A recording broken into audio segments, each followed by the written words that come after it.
Olá, chegamos ao nosso último vídeo, onde nós vamos conversar um pouquinho sobre a questão do transtorno do espectro autista num momento de pandemia e isolamento social, né?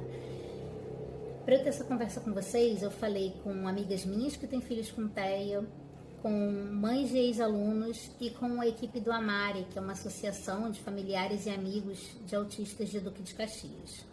Essas 20 participações, né, permitiram que a gente dê um embasamento, né, para falar com vocês sobre isso.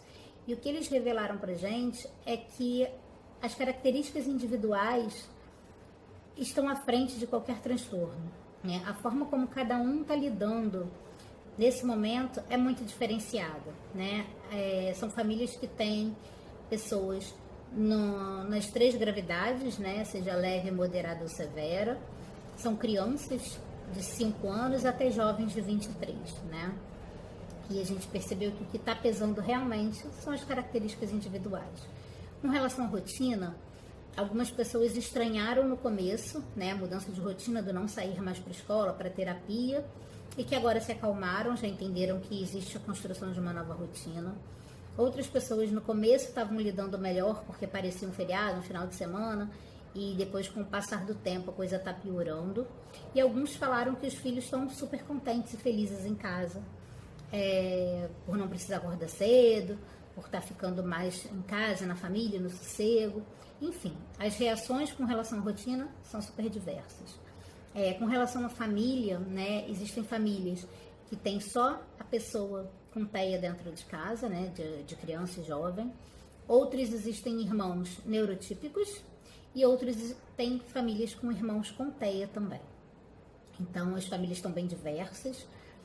O lidar também com todas essas pessoas dentro de casa é uma tarefa diferente, né? Inclusive, uma das mães relatou que a filha passou, né, já a repetir que ela não pode sair por conta da quarentena e coronavírus, mas ela ainda não conseguiu aceitar bem a presença da irmã e do pai, né? Porque é um horário em que o pai estaria trabalhando e a irmã na escola.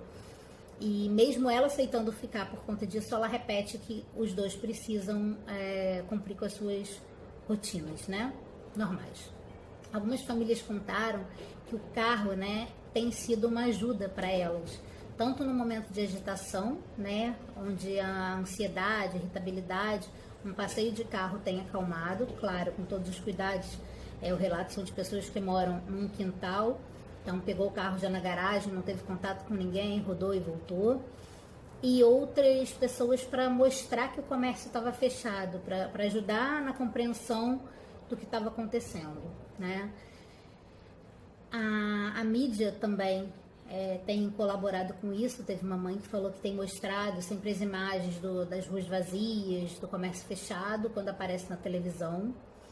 E na ajuda da mídia para o contato com parentes, né, com os avós. Muitas crianças tinham os avós na sua rotina diária e estão sentindo falta, então têm utilizado o WhatsApp, enfim, diversas maneiras, diversos aplicativos por vídeo para poder conversar com outros parentes, e também no auxílio à informação, né, nos cuidados que precisam ter.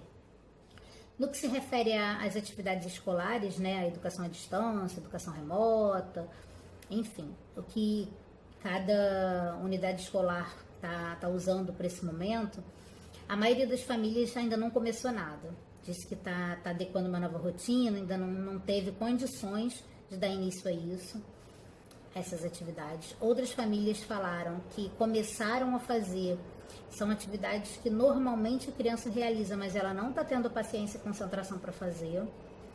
E algumas, mas essa foi minoria, relato de que a atividade está ajudando em casa, é um momento de ocupação, né? A família também teve um relato muito interessante da família dizendo o quanto ela está conseguindo se relacionar melhor com o jovem, né? Porque é um adolescente.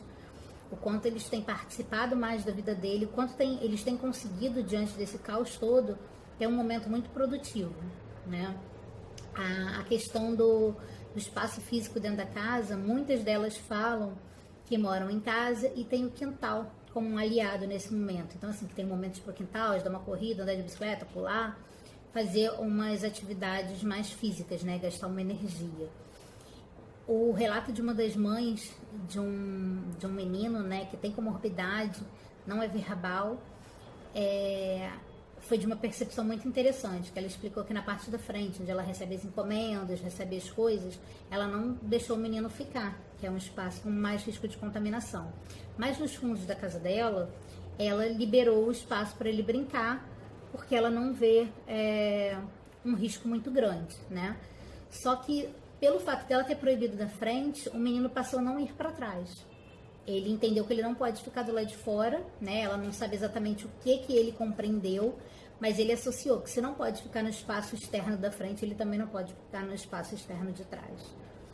Algumas mães falaram que os que têm um pouco mais de compreensão estão sendo extremamente cuidadosas, ficando até preocupadas com o excesso de cuidado que eles estão tendo, né, com a fixação em lavar as mãos, em passar álcool, enfim.